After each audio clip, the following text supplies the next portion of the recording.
Start recording. All right. So first thing first, I just want to talk about the final exam, just so that everybody knows when it is going to happen. Because this is a fully in-person class, so we're going to have an in-person final exam, just like most usual classes. So the schedule is already determined by the final exam schedule. This class, so May 16th is the first day that when you have your final exams, which means the last lecture of this class is going to be May 14th.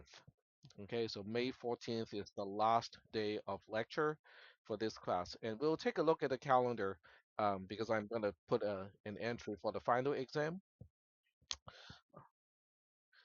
It's the last day of the lectures. So I'm looking up the final exam day and time for you right now. So this is a Monday, Wednesday class, and the start time is 9 a.m.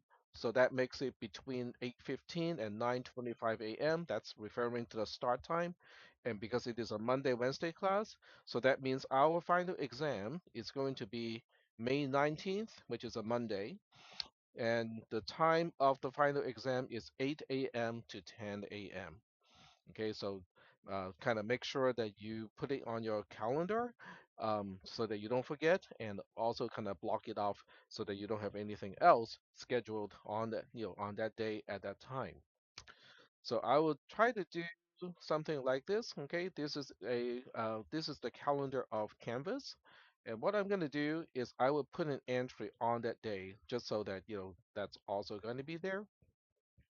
So this is May 19th, and what I will do is to put an entry here.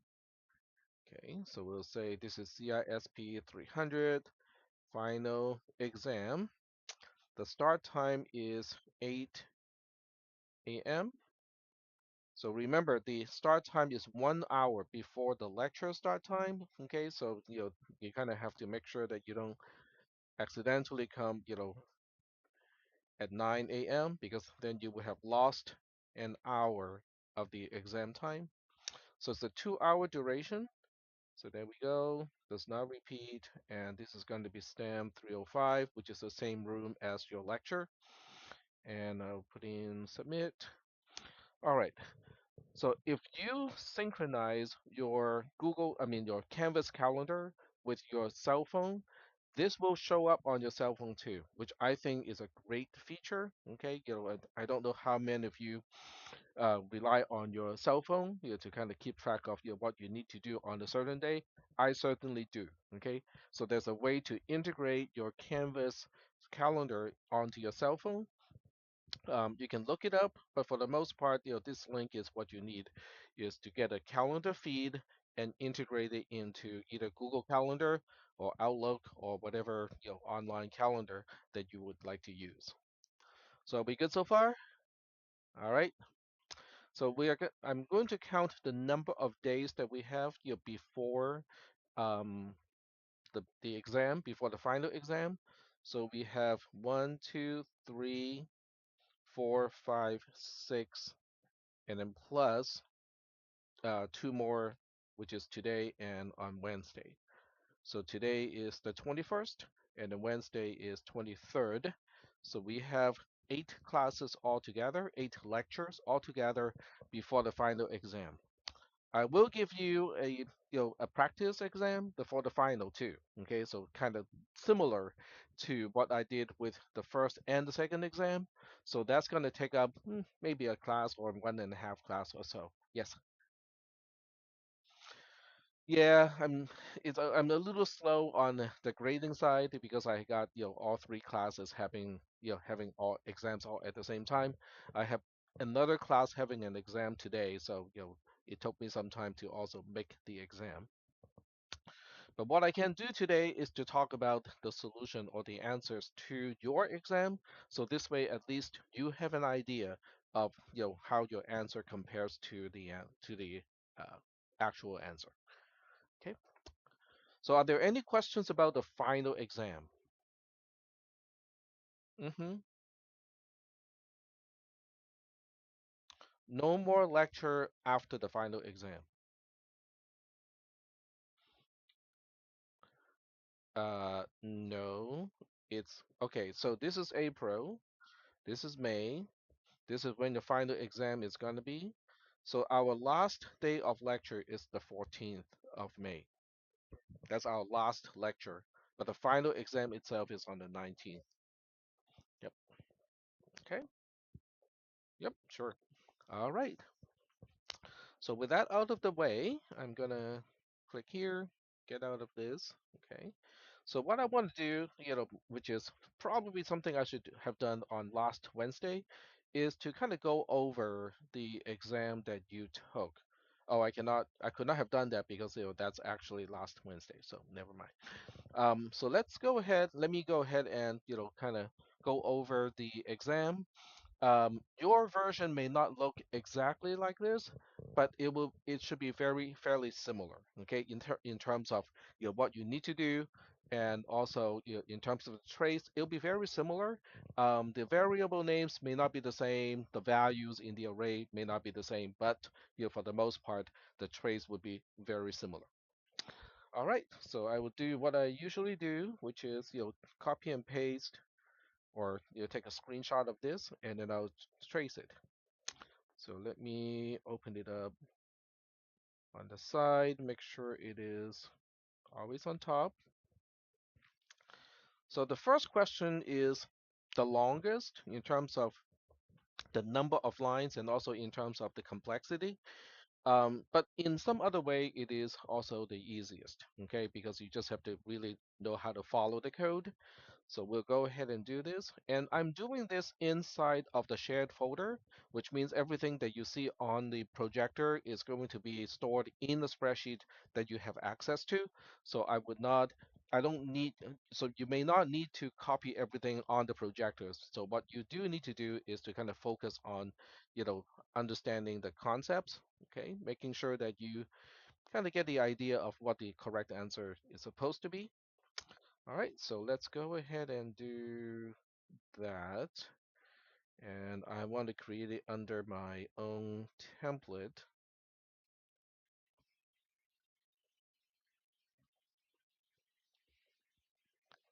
There we go. Hmm? Say it again? Yep. And then I can now change the name back to today's date, which is 2025-0421. There we go. All right. So this is the code and this is the trace. This is without the use of functions. So if you want to put the comments all the way to the right hand side, that works too. If you want to put it all the way to the left hand side, that also works. So either way is fine. So I'll just kind of put it here. So now we need to figure out, how many columns we need for the variables. So if you just go ahead and count the number of variables here, there are quite a few. So we have W, okay, so we have W, X, we have Y, we have Z. Those are all individual variables. And then we have an array A. The array A has 5 elements, okay, so n, you don't necessarily need n here, but because n is always a constant of 5, but you know, we'll put it here too. Say again? Yep, we need line number 2, so line number is before this, so that's line number. And let me go back to the question just to make sure that I got everything here. Yeah, n is 5, okay, so we got that. Alrighty. Okay, so n is always 5, that doesn't change. It is basically a constant. And then we have array A. Array A has 5 elements. So we have array, A bracket 0, bracket 1, bracket 2, bracket 3, and then finally bracket 4. Those are also given to you. So I'm going to have to copy that from the question itself. Okay, they're not huge, big values. I just have to go back and remember what those values are. So we got 16, 17, 3, 4, 5. 16 and then 3, 4, 5. There we go. So we have 16. Oops. press the wrong key, 17, and then 3, 4, and a 5. And the question also has another array. Okay, so this is the where things get a little bit interesting. There's a second array Y that has the same number of elements as array A.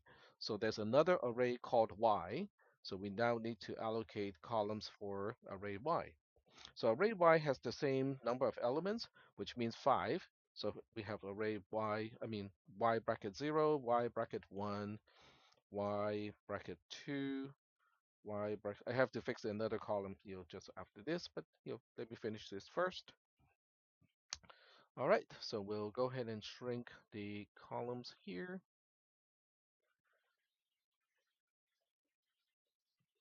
like so. There we go. So that means we don't need this column E because Y is not an individual variable, it is an array. So we take this out, take out this entire column, and now we are ready to go for the most part because I still have to indicate that these are unknown to begin with, and this is the precondition. Yes, say again. What about U? Oh yeah, I forgot about U. Okay, so there's variable U also, and we'll allocate a column for that. Thank you. So thank you for reminding me that we have another column here for variable U, and it also starts with an unknown value. All right. So now we just start on line 32. Okay, so line 32, W gets a value of 0. Okay, on line 33, X gets a value of 0. On line 34, Z gets n minus 1. So because n is 5, Z starts with a value of 4. On line 35, Y bracket 0 gets A bracket 0. So that means column M is going to get the same value as column H, which is 16. So now we need to put a 16 here. And then we have line 36. X gets X plus 1. So 0 plus 1 is 1. So now X becomes 1. And then line 37 initializes U with a value of 1. All right. So are we doing okay so far up to this point?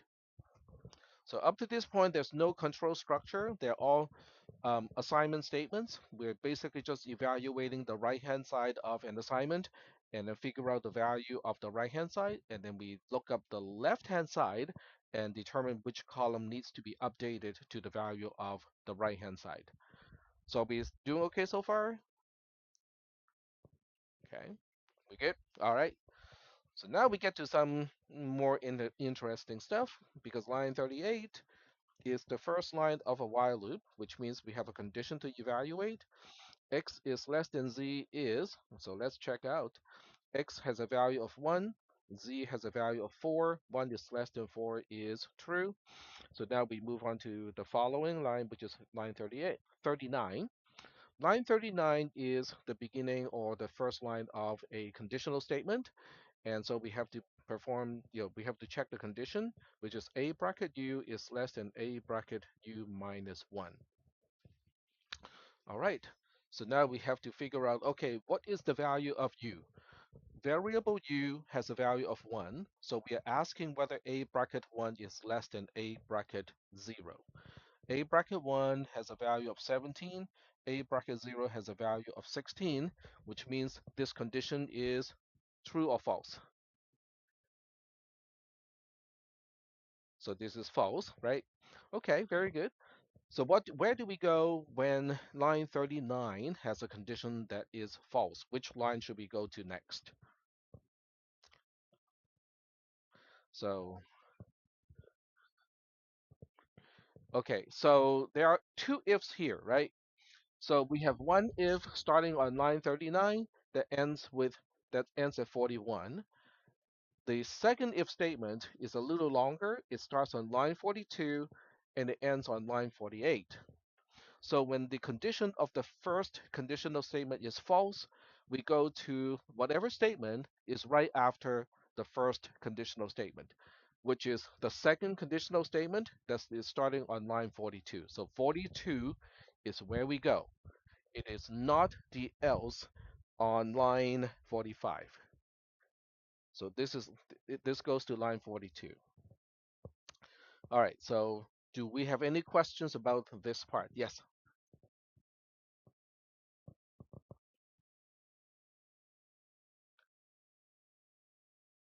If the condition is false, if there is an else. But some conditional statements, like the one that we just handled, does not have an else. So if it doesn't have an else, we simply continue with whatever is right after the conditional statement.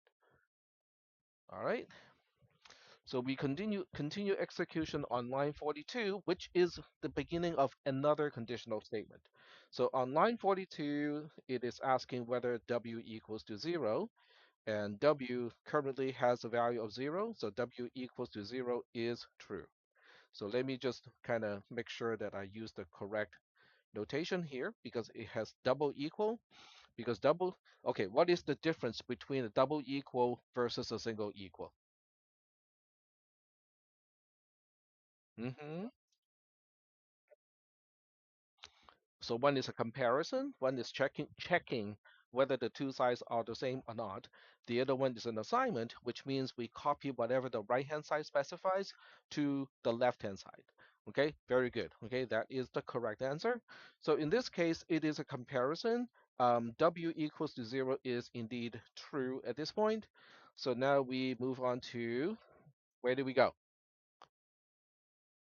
Line 43, that is correct. So we go to line 43, which is copying A bracket U.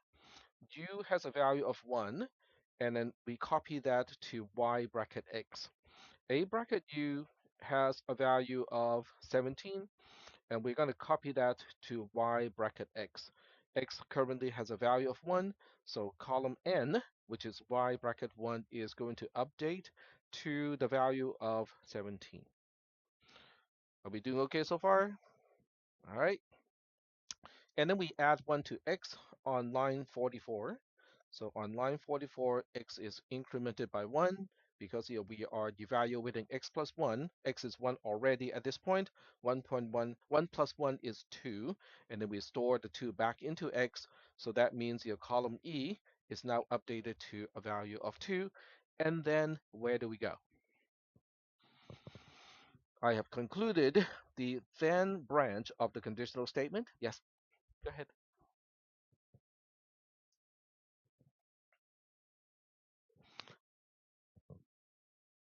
That is correct. Okay, so now we go to line 49, which is after the second conditional statement. And that this is unconditional, which means u is going to increment by 1, which means it is going to 2. And then we go back to line 38, and then we reevaluate whether x is less than z. So we have completed one iteration of the while loop at this point. Do we have any questions about this part? Now, this is a rather long trace, okay? It is a little bit on the tedious side, but the most of the important parts are illustrated here already. But later on, we'll see that there's a one little twist here. So we'll go ahead and continue with this. X is less than z is what? Well, let's check it out. X is now 2. Z has not changed. It is 4. 2 is less than 4 is true. So I'm going to pull this trick here, which allows me to show some part of the first part of the screen while I scroll through the second part. So now we move on to line 39. And line 39 is once again evaluating the condition of A bracket U is less than A bracket U minus 1. But because U has changed, okay, variable U is changed to a value of 2 at this point. So we are really asking whether A bracket 2 is less than A bracket 1. A bracket 2 has a value of 3. A bracket 1 has a value of 17. 3 is less than 17 is indeed true, okay?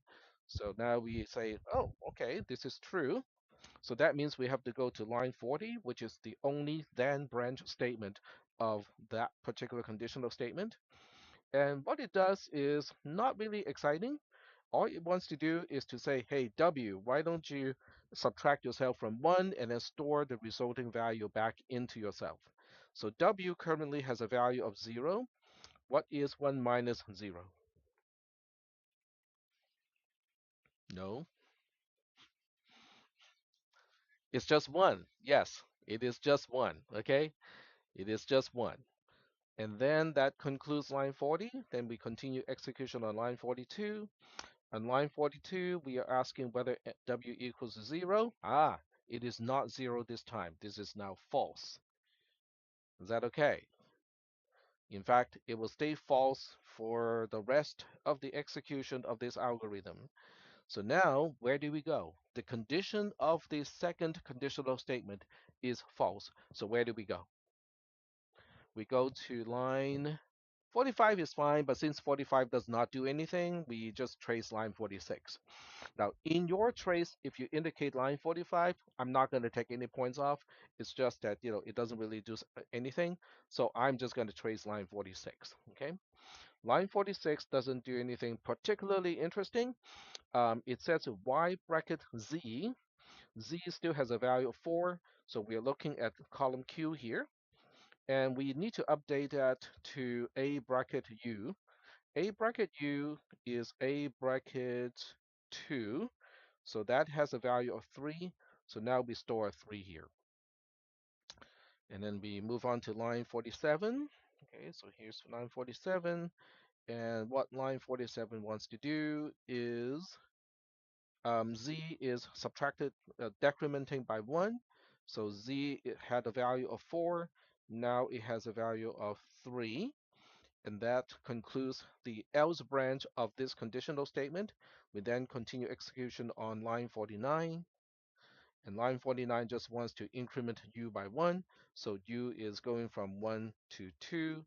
And then we go back to the beginning on line 38 and reevaluate x is less than z. So do we have any questions about the second iteration through the loop? Yes.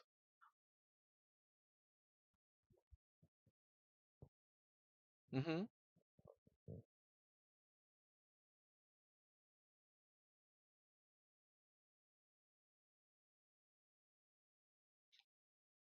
No, you already updated to, oh, let me see. No, it already updated to a value of 2. So I got this part wrong because now it's 3. Okay, it's a little, okay, let me get rid of this so we can see it. Because the first time we, yeah, because the first time we got to line 49, it was already incremented to 2. So I made the mistake of, making it 2 again here because I didn't read it correctly. Okay, so this is actually correct. This is what it's supposed to do. Okay. All right, so now that we are back to line 38, we are comparing x is less than z again. So x now has a value of, okay, this takes a little bit of scrolling. X now has a value of 2, and z has a value of 3. 2 is less than 3 is still true. So this is true one last time. And then we move on to line 39. Line 39 is comparing a bracket u against a bracket u minus 1.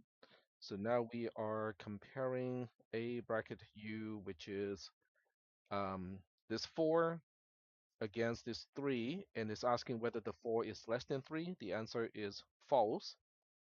That is not the case. So now we basically say a bracket u is less than a bracket u minus 1 is false. So now we continue execution on line 42.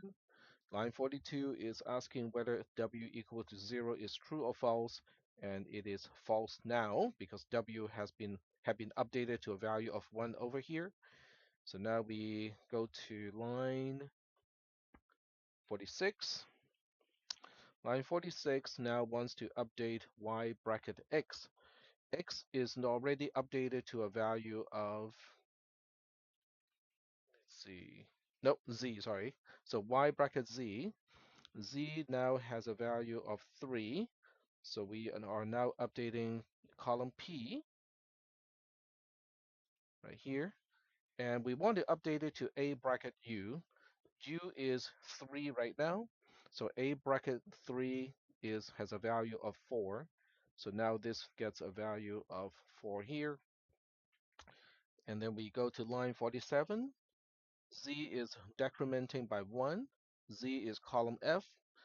It was 3 already, so now it updates to 2. Then we go back to the beginning, which is line 38. And now we say it's x less than z. Now it is false. Because at this point of time, x has a value of 2, but z also has a value of 2. 2 is less than 2 is false, which means we exit the loop and then we get to post. So it is a little bit lengthier than some of most of the other traces that we do, but once you figure out the logic of this code, it is just a little tedious, to try to figure out, which element of the array we need to update, but that's basically what it does. Yes.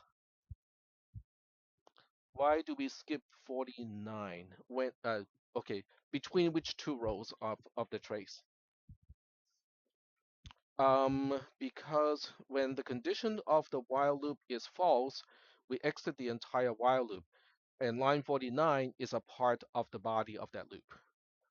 So we do not execute line 49 if the condition of the loop is already false.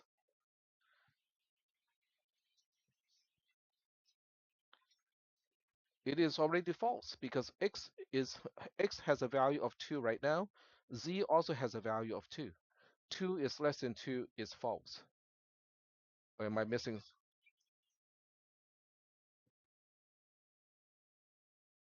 Oh, I see what you mean. Okay, yes. Okay, okay. I misunderstood what you were asking. So you are correct. I missed the line 49 here. So U gets to 4 over here. There we go. Thank you. All right. So is that okay? I mean, does everybody understand the solution? Okay. And how did you guys do in this for this particular question? Now, you don't have to kind of give me the specifics. I just wanted to know in general, did you get it entirely correct? Like, okay, it's a little tedious, takes a little long, but I got it. Or, did you guys, kind of think that, oh, this one is really tricky, don't know what to do with it.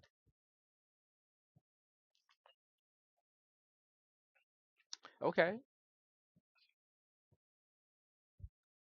Mm-hmm. Mm-hmm. Mm-hmm. Okay. Anyone else have any opinion?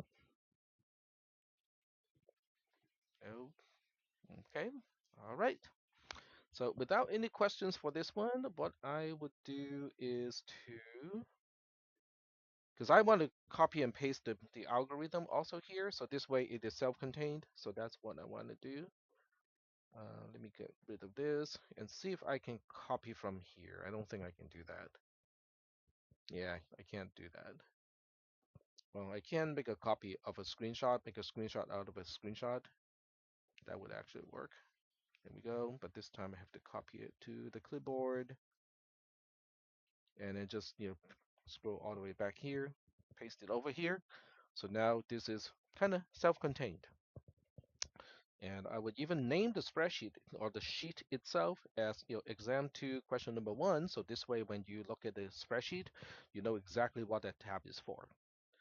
So are we good with the first one? Are we ready to move on to the second question of the exam? Okay, so let's move on to the second question. And now I can close this, go back to the question here.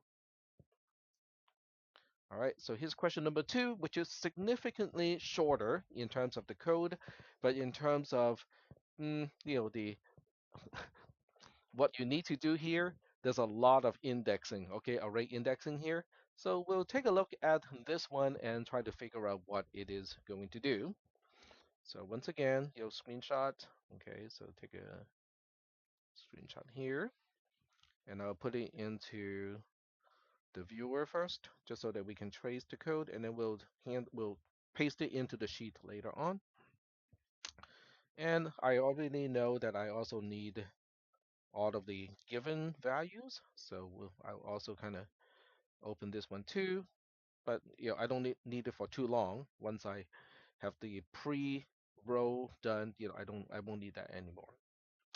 All right, so kind of the same deal. We have comments so that I can document the conditions. We have line number, and then we have one column for each variable. This time we only have two actual single column variables. One is z, the other one is n. N has a known value of 5. And then we have the array a bracket 0 has a value of 8. A bracket 1 has a value of 18. A bracket 2 has a value of 10. A bracket 3 has a value of 5. And then finally, a bracket 4 has a value of 12 to begin with. And that's kind of how the whole algorithm starts. There we go. And we put a question mark here because it is not given to you. And this is our precondition. All right, so this one is easier to set up. And then we start with line 8. Okay, so line 8 wants to put a 0 into variable z. So now z starts with a value of 0. The condition of line 9 is relatively simple. Z is less than n minus 1, n is 5, z is 0, 0 is less than 4 is true. So the complexity of this algorithm is what do we do with the conditional statement on line 10, okay? So right now it is asking if I need to compare um, z, which is a bracket z, which is a bracket 0, which has a value of 8, and we want to see whether it is greater than a bracket z plus 1. Z is 0, z plus 1 is a 1, so we're comparing that to 18. We're asking whether 8 is greater than 18. The answer is false, okay? So now we just have to kind of write it here. A bracket z is less than a bracket z plus 1 is false, and this is on line 10. So that means we can skip over the entire body of the conditional statement. And where do we go next? Line 15, that is correct, which adds 1 to z. Z goes from 0 to 1. That completes one iteration. We go back to line 9. We ask here whether 1 is less than 4. The answer is true. We go to line 10 again. And this time z is 1. So we're comparing a bracket 1, which has a value of 18, against a bracket z plus 1, which is a bracket 2, which has a value of 10. This time it is true because 18 is greater than 10 is true. So now we go to line 11. Oh, I forgot about v. So we need one more column for v. So this is something that's easy for me to do because I'm using a spreadsheet, but if you're doing this on paper, you can still kind of do it. You can just always kind of add it to the right-hand side of all the columns. So V would have started with an unknown value 2, and now we would copy A bracket Z to it. Z is 1, so A bracket 1 or A bracket Z has a value of 18. And then we go to line 12. Line 12 wants to copy 10 to the column of, it wants to copy the value of column H to column G. So column G is now updated to a value of 10 over here. And then on line 13, we copy the value of V, which is currently 18, to A bracket Z plus 1, which is column H. So now this is updated to 18. And then we are concluding the conditional statement. We move on to line 15, which is just adding 1 to z. Z goes from 1 to 2. And then we go back to the beginning of the loop on line 9. And now we ask, is z, which is now 2, less than n minus 1, which is 4? 2 is less than 4 is true. So now we move on to line 10 again. And a bracket z, which is now a bracket 2, has a value of 18. So we are comparing the 18 to the 5. A bracket z is greater than a bracket z plus 1 is actually true. So now we have to kind of do line 11. This time we are again putting the 19, I mean, sorry, the 18 into V because, this time A bracket 2 has a value of 18, and that's why this 18 is coming from here. Line 12 is copying the next column, which has a value of 5, to column H. So now column H has a value of 5. And then on line 13, we update the next column, which is column I, with the value of V. So now that becomes 18. Then we go to line 15. We add 1 to Z. Z becomes 3. We go back to the beginning of the loop. Z is now 3. N minus 1 is 4. 3 minus 4 is still true, but this is our last iteration. On line 10, we are now comparing A bracket Z, which is A bracket 3, which has a value of 18, against A bracket Z plus 1, which is A bracket 4, which has a value of 12. And the answer is true.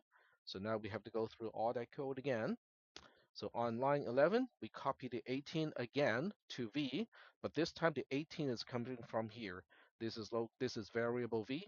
On line 12, we copy the value of the next column, which is column J, which has a value of 12 to column I. So 12 goes here. And then on line 13, the value of V, which is the 18 here, is now copied over here. So that becomes 18. Then on line 15, Z gets incremented from 3 to 4. And then on line 9, we go like, okay, Z is now 4. N minus 1 is also 4. 4 is less than 4 is false. And then we get to post. And here we end the entire trace. So are we getting this one? It's a little tedious too. I mean, if you compare, Q1, it's about the same number of rows, I think. So Q1 took us, it's a little bit longer with 29 rows, and then sheet 2 is only 2 fewer compared to sheet 1, but it's narrower because we don't have 2 arrays in this case. We only got 1 array. Are we good with this one? All right. So now let me go ahead and relabel this as exam 2, question number 2. And now we can move on to the tricky one, which is number 3. So question number 3, a few of you came to me and asked, hey, are you missing something? Well, the answer is yes, I am missing something. Well, but that was kind of intentional because I want you guys, because otherwise, if you look at the algorithm, it's easy. It looks too easy, right? Yep. So let's go ahead and work on this one. Let me I forgot to do one last thing, which is copy and paste the algorithm to the second question. So this way, when you need to review it, this makes it a little bit easier when you can see both the trace and the algorithm in the same uh, sheet here. So we'll just stash it over here, and then we don't need that or that anymore. And then we can now continue on to this one. All right. So I'm just gonna do one single screenshot, because there we go. And make it always on top. And then go back to the trace here. All right. So once again, we need to set up all the usual comments, line number, those are the usual columns. And then we have W, and then we got Z, and we have N also, and then we got Z, and then we got all the array elements. So the array elements, this time there are only 3 of them. So N, it has a value of 3. A bracket 0 has a value of 14. A bracket 1 has a value of 23. A bracket 2 has a value of 57. All right, so I think we got all the columns all set up. And this is the precondition. And then we can make these a little bit narrower, like so. And then we start execution on line 41. W has a value of false. You can spell out the entire thing, F-A-L-S-E, or you can just abbreviate it to F if you want to. And then on line 42, we put a 0 into Z. And then on line 43, we evaluate the condition. So the condition on line 43 is asking, okay, a few people asked me what is the exclamation point. I could not answer that question because that's part of what the exam is asking. So what is the exclamation point?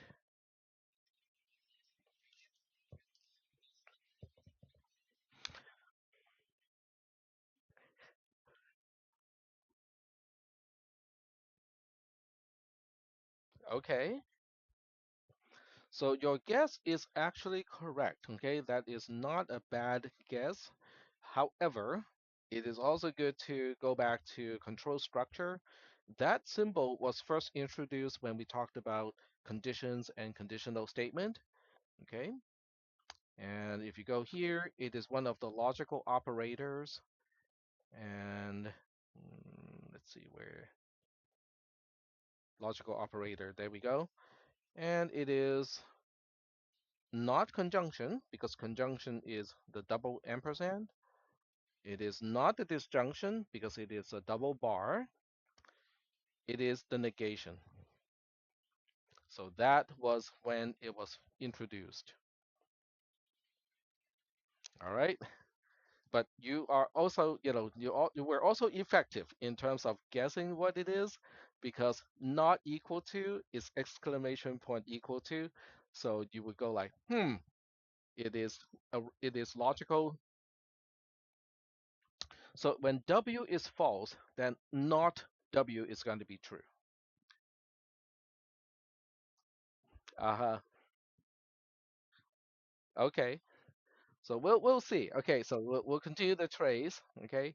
So when we continue the trace, it means on this side of the end, this is true already.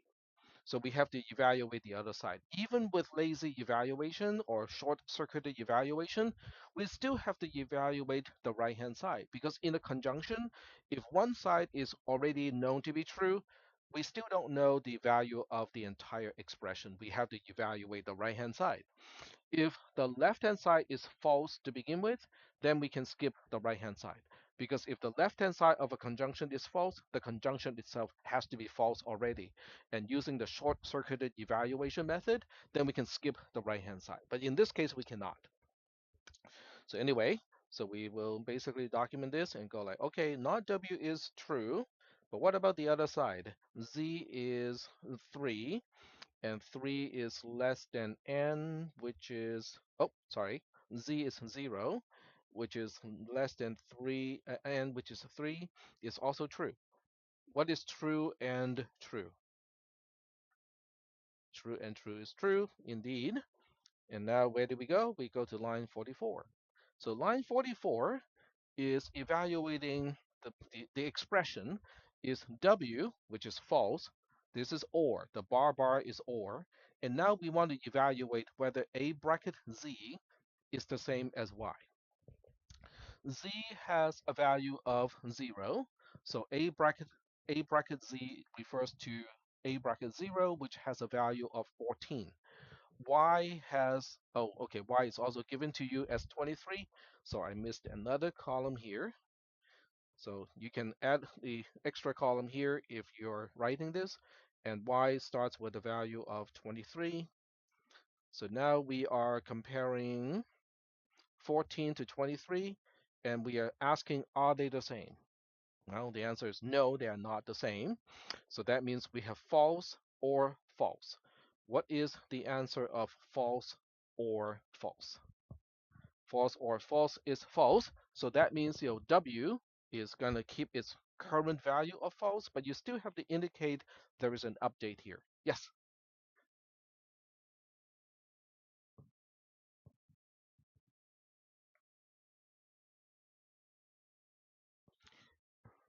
Are you referring to the right-hand side of the assignment, or are you referring to?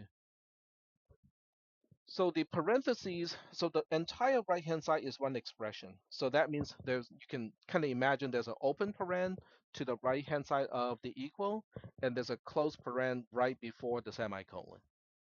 So that's how you're supposed to evaluate it. is to look at the or as an entire expression, and whatever the expression, whatever the value of that thing is, you use that to overwrite or update variable w. Okay, so now we go back to the beginning of the loop, okay, which is on line 43. So now the question is, has anything changed at this point? Did we change w? No, w is still false. Did we change z? Nope. So that means, this expression is going to evaluate to true again, which means you're going to go to line 44 again. But because we haven't changed z, we haven't changed any of the variable, so that means the outcome of line 44 is going to be the same. It is not going to change, okay?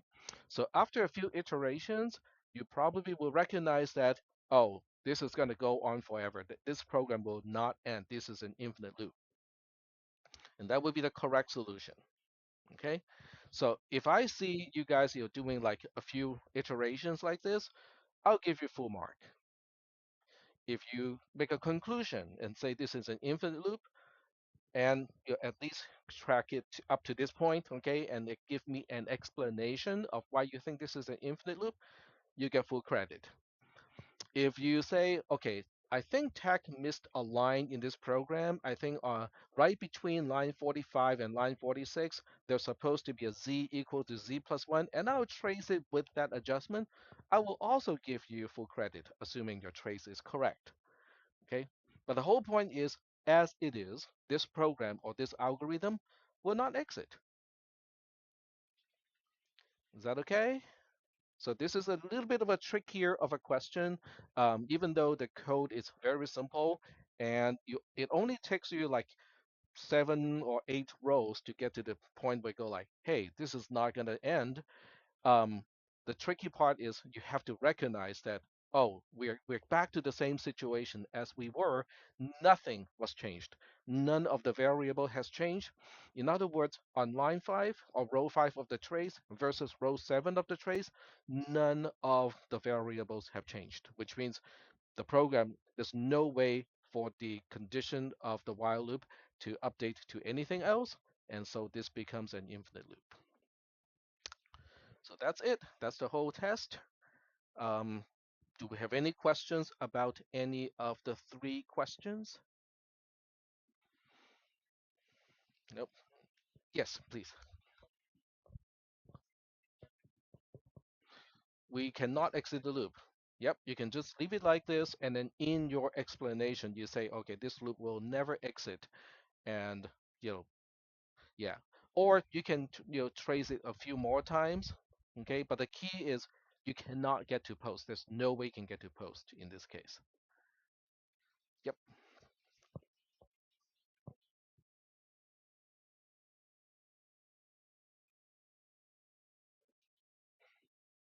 Yes. Yep. But I don't think there's any variation of this question where the first element of the array actually has the value that we are looking for. Yeah, yeah. I kind of made sure that all the variations of the question are equivalent, which means I just mess around with the line numbers and the names of the variables, but I don't mess around with the actual logic of the trace. Yep.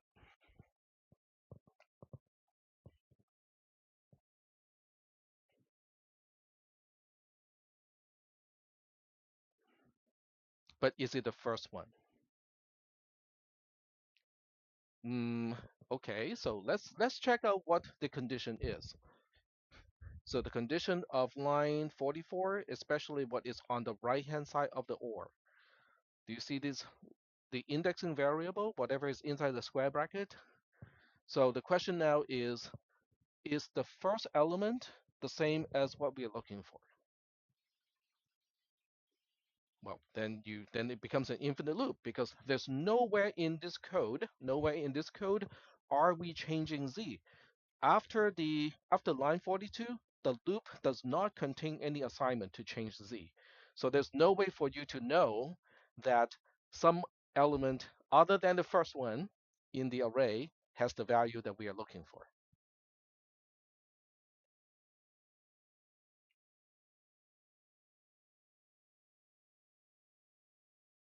Mm-hmm.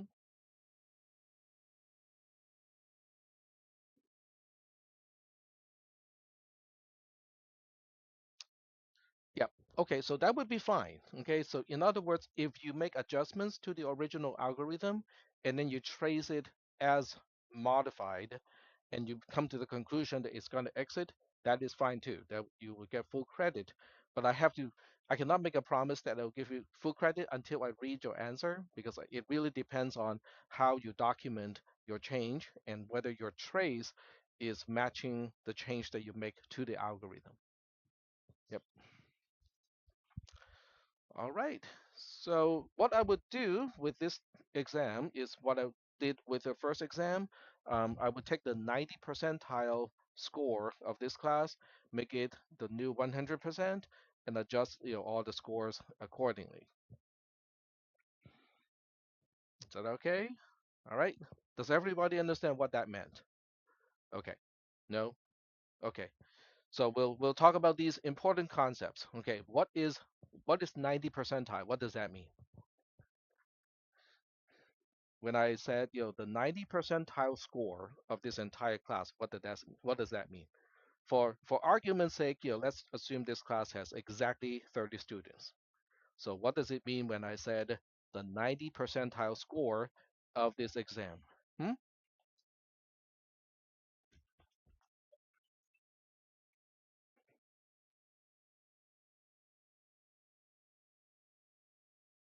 Mm, okay.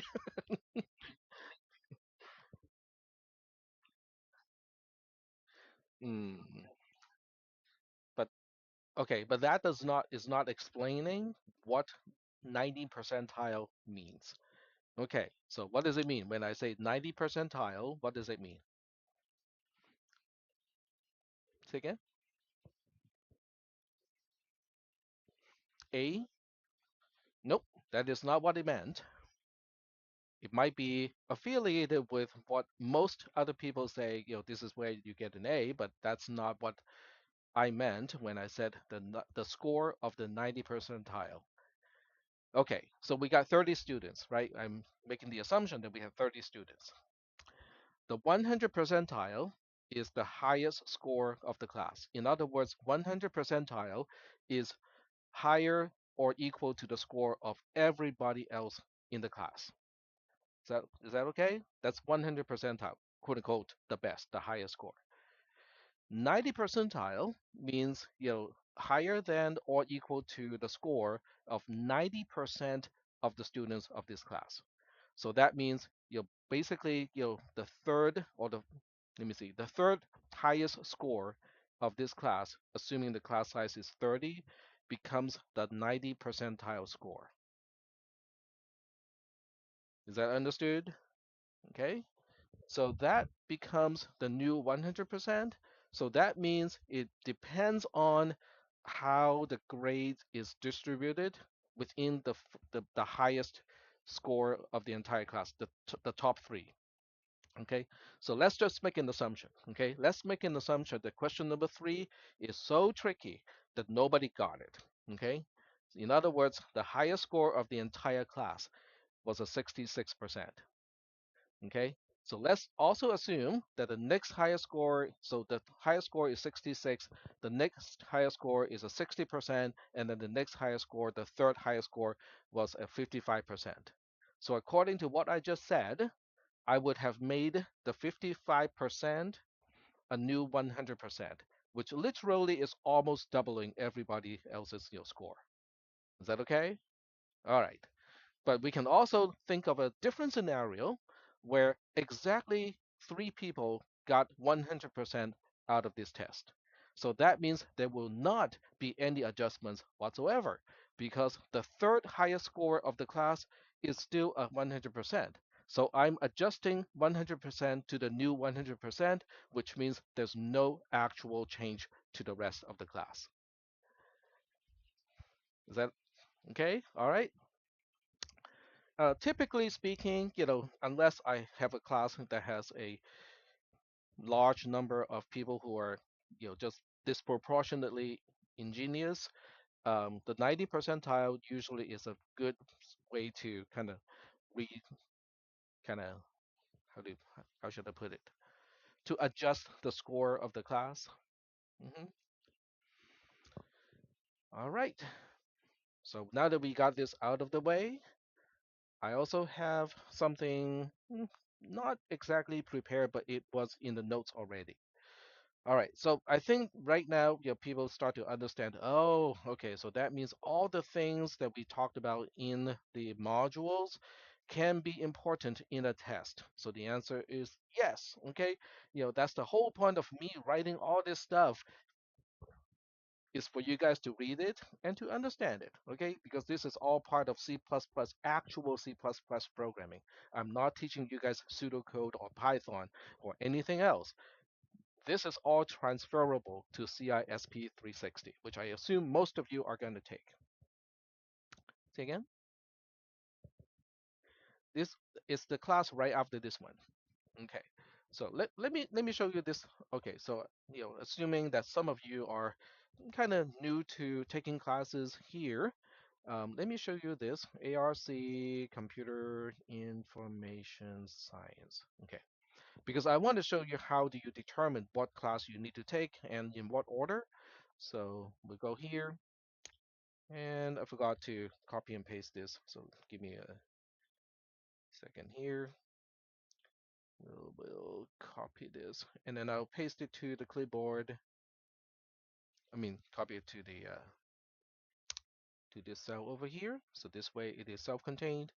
Change this to x2 q3. Okay, so now that's all done. Yep. Yes.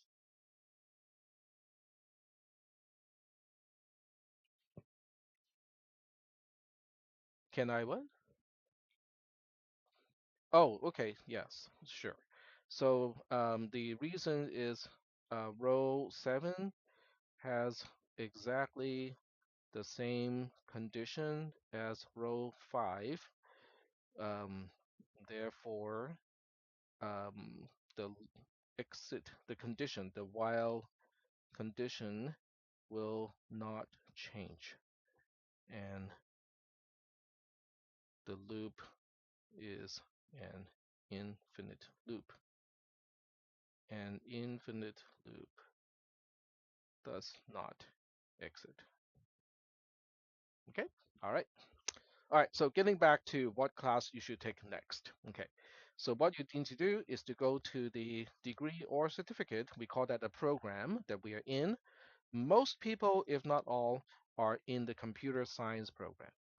If you're not in the computer science program because the major that you want to transfer to is not exactly computer science, it is probably something that still resembles computer science, but then you have to look at your um, assist.org list of courses. So I'll show you that as well. Just give me a moment here. So in this case, if assuming you're getting a computer science degree, which is the majority of this class, then you need to click on degree requirements, and it shows you in more or less the correct order. Actually, it's the wrong order.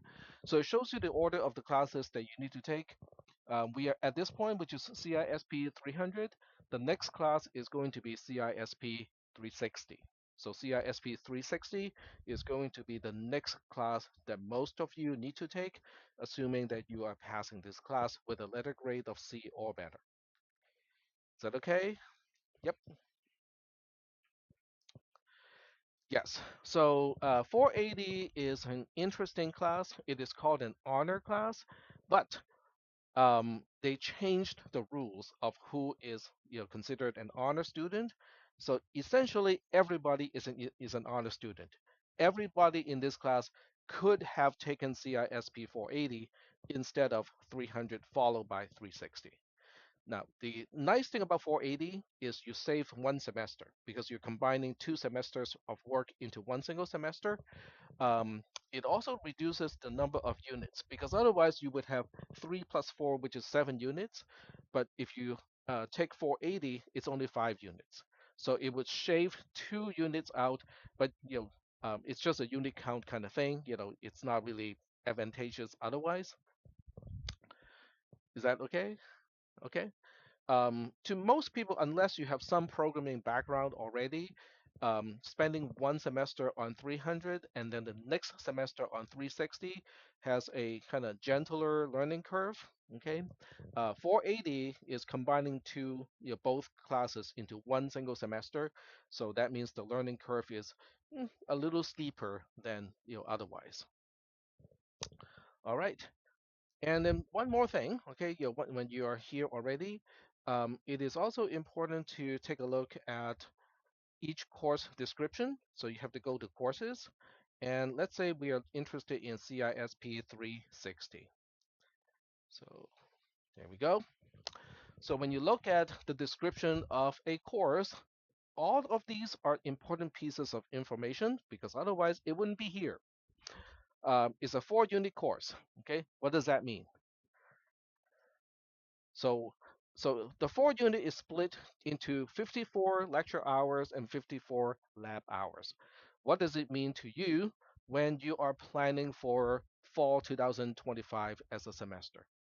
What is the significance of a 4-unit class where there are 54 lecture hours and 54 lab hours? What do you need to do to plan for that? Huh? So, mm, okay, so the math works out this way. It has 54 hours of lecture. So remind me again for each lecture hour, how many hours are you supposed to spend in terms of review? Two. That is correct. Two. That's the assumption. Okay. So for calculation purposes, it's two. So that means you need 108 hours for studying and homework, right? And then on top of that, you have 54 hours of lab. So the 54 hours of lab is really just lab. Okay, you have to spend some time to kind of do your homework either here on campus or doing this online. So when you add up all of these, you have what 216 hours. So you have to budget for 216 hours for the entire semester in order to allocate enough time for CISP 360. So that's the significance of knowing how many hours of lecture and how many hours of lab. So you then look at 216 and you divide it by the number of weeks that we have. So we typically have 16 weeks or so, okay? So now we have a 1, so that will give me what, 3, 4-ish, okay? So between 13 and 14, okay? So that means for each week, you need to spend about 13 to 14 hours. That's combining the lecture, the time that you spend studying, doing your homework, reviewing your notes, and also doing the lab. So this is important for budgeting purposes because if you take, I know people who try to take 22 units per semester, okay? There are simply not enough time in a week to do this kind of budgeting. Okay, so this is important. Okay, do not make sure that you budget enough time when you're taking classes. You might have some experience taking some of the other classes, and you go like, oh, the 3-unit class. All I had to do is to go to the lecture and do some of the homework. I only have to spend like half an hour each week to do the homework. That might be true for some classes, but I would almost definitely say it won't be true for computer science classes. Any CISP classes is not going to be like that. Okay, I would strongly advise people to budget your time using this formula. Okay, because these are not easy classes. Are we good so far? All right. So okay, what else is important here? The prerequisite. Okay, what does it mean? What does the word prerequisite means? You have to take that first. Okay, is it optional? Do you think I can just kind of argue with the professor and go like, I think I know this stuff well enough, just let me in? Nope. The professor is obligated to check the prerequisite requirement. So you need to, whatever class you take, this is not just computer science, okay? No matter what class you're taking, it can be a math class, can be a physics class, can be another computer science class. You have to look at the prerequisite and in some cases a co-requisite. Make sure that you meet that requirement. It is transferable to CSU and UC. Now, what does that mean? Transferable. Because there are two alternative ways to interpret the word transferable. Yep, go ahead.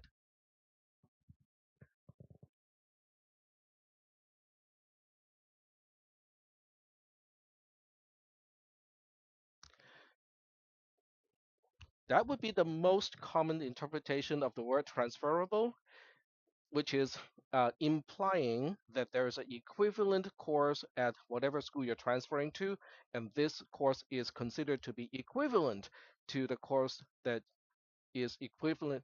It is equivalent to the course offered by the four-year university, right? Well, that is a common interpretation, which is incorrect in this case. This is simply a transferable in terms of unit count, but it is not equivalent to anything at any UC that I know of. Okay, so how do we know that? So I know what I'm talking about now is not directly related to CISP 300 or algorithm design, but this is something that is super important for your entire stay here at a two-year community college, especially when your goal is to transfer. Okay, so what you need to do is to go to assist.org. How many people know this resource already?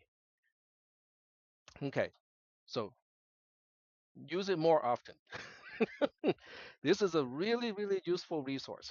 The way you use this is to say, okay, hypothetically, okay, so we just pick ARC over here, okay, and then hypothetically, you just pick a CSU or a UC to transfer to. So can someone give me an idea? I don't really care. Give me an idea. Berkeley, okay, so Berkeley is interesting. We'll see. We'll see why I said it's interesting. So we say Berkeley. So we go to UC Berkeley, and then we click on View Agreements. Okay. So now you can either view agreement by department or by major. Okay. So the difference is some departments may offer multiple majors. Okay. Like at UC Davis, you can get the ECS department can offers at least two different majors. One is computer science, one is computer science and engineering. They are different majors. So that's why, sometimes you can search by major, you can search by department. We'll just say that we search by major. And we can filter, just type in computer. So it's easier to look at it. And you can see that there are two degrees at Berkeley. One is a computer science Bachelor of Art. The other one is electrical engineering and computer sciences Bachelor of Science. So now which one do you want to choose? Bachelor of Science. Okay. So that's the difficult one. Yes, it's Bachelor of Art so that it is not Bachelor of Science. Yeah, you have to look at their program description to find out what the differences are, but you have to be very careful which one you are transferring to. Okay, so we'll look at this one, and then with this one, it is particularly interesting to say the least, because by the time you get to what courses are transferable. Okay, I cannot zoom out anymore, but that's okay. All right, so the arrow says Calc 1 here at ARC transfers to Calculus or Math 1A at Berkeley. Okay, so it is not just a unit that you're transferring, but if you have taken Math 400 here, then they will consider you to have taken Math 1A at Berkeley. You don't have to take that course anymore when you're at Berkeley. So we move down to the computer science classes. So you can see that in physics classes, 410 over here transfers to physics 7A over there, and so on. Okay, so everything is looking pretty nice and dandy until you get to computer science. So when you get to computer science, which is over here, ComSci Computer Science 64A, which is the structure and interpretation of computer programs, we don't have any course to transfer over there. In other words, 300, 360, 400, they all do not transfer to ComSci 61A, not in terms of equivalency. Okay? 430, 440 are 440 is a little bit different. So when you go down the list, 430 does transfer to 61B, and then machine structure, which is our CISP 310, does not transfer to the 461C. And then you have discrete math and probability, which is our CISP 440, also does not transfer to Berkeley. So that means you will have to take all of these courses that have no equivalence, or at least not deemed by UC Berkeley.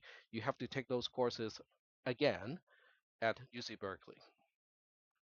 Yep. So you might say, well, that's only because ARC sucks, and that's why our courses do not transfer. All right, so we'll go ahead and modify our search. And let's say this time we transfer to a different UC. Let's try something like Davis, okay? Because it is really close and a lot of people consider Davis, okay? So we look at their agreement and then we go to,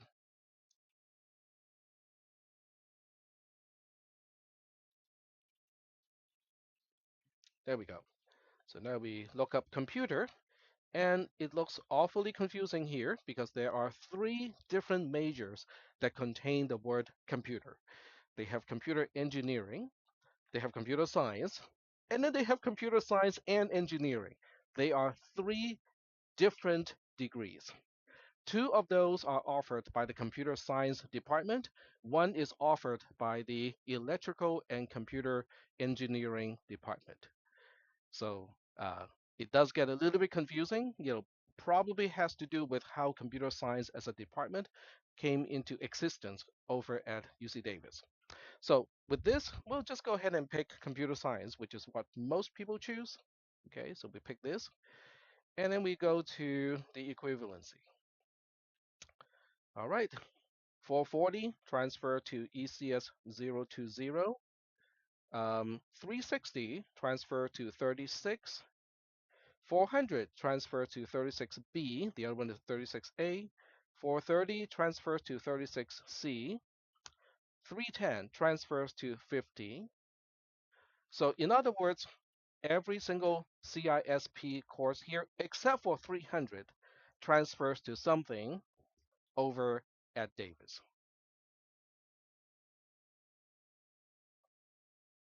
That is correct.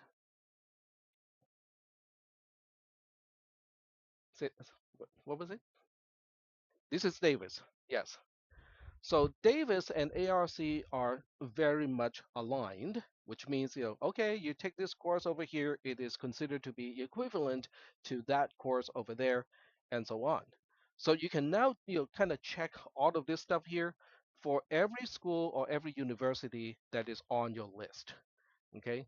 Because I'm not saying that you should look for one like Davis with the most overlap, but you should plan for when there's not a whole lot of overlap because you need to spend more time at a 4-year university if the overlap is not there. Yes. hmm Now, some of you, okay, so if you go down this list, it's really nice in many ways because everything aligns. Okay, calculus aligns, and then you have linear algebra, also aligning. Modern linear algebra, there's no course equivalent, but I think you only need one course from the following. So you're having introduction to linear algebra, matching linear algebra. It's like, okay, this is as good as it can get. Three courses from the following. You have bio, you have chemistry later on. Okay, so these are all fine. These are the general chem, but they also have physics. So in other words, if you get your computer science degree here at ARC, I would say most, if not all, of the courses that you have taken are going to be transferable, except for CISP 300. There's no equivalence at UC Davis. Yes,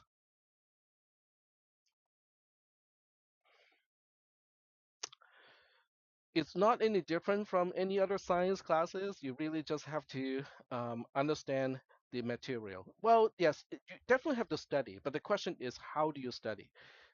Studying for physics is very different from studying for, let's say, history, because physics does not.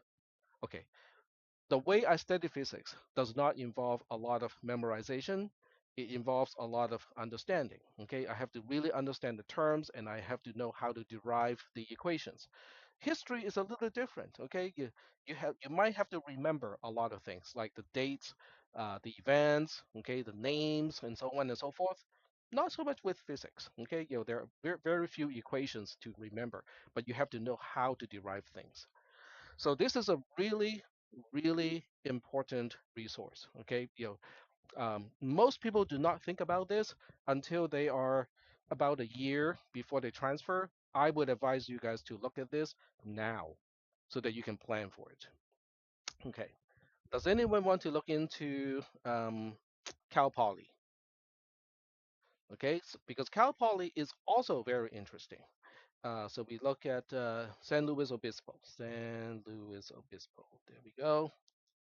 Which is a good school. Okay, they have their own uniqueness. Okay, hmm? Say again. The location is good.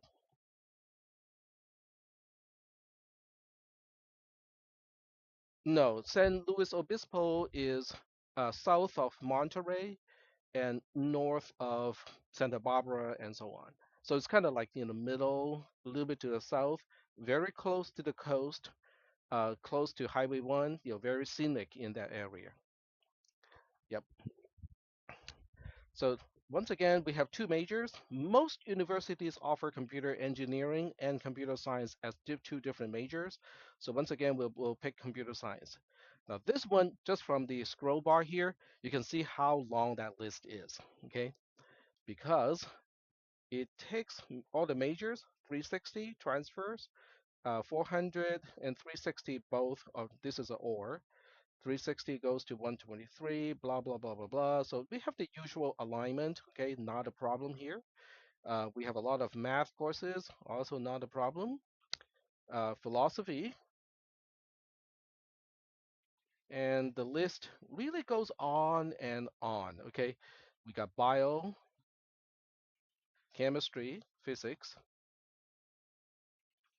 and then we got a bunch of electives, engineering courses, differential equations, which was not on the list for transferring to Davis, and then they have statics, transferring to an engineering statics class, and so on.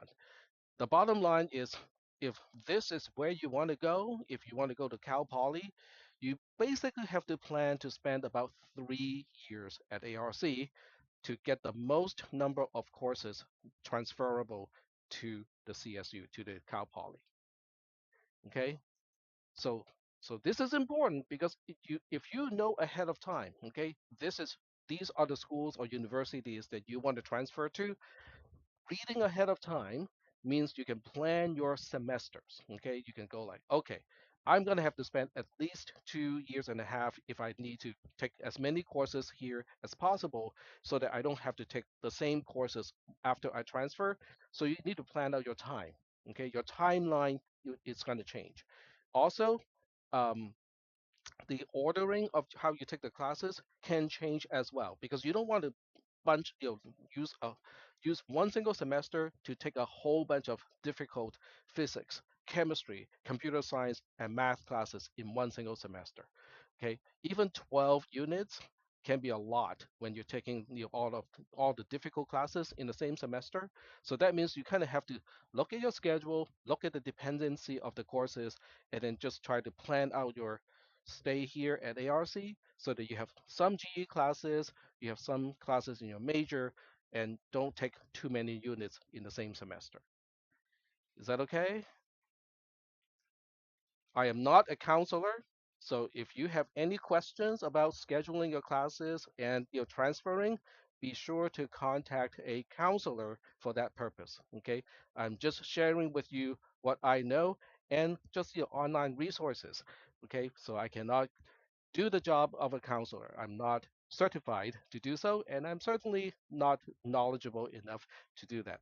But I can share whatever I know with you, which I hope is somewhat useful. It is? Okay, excellent. All right, so that's the end of today's class. On Wednesday, we're going to switch back to the current topic, which is parameters. I have extended the module a little bit, so you might want to read that, just to make sure that we are all caught up with the reading material.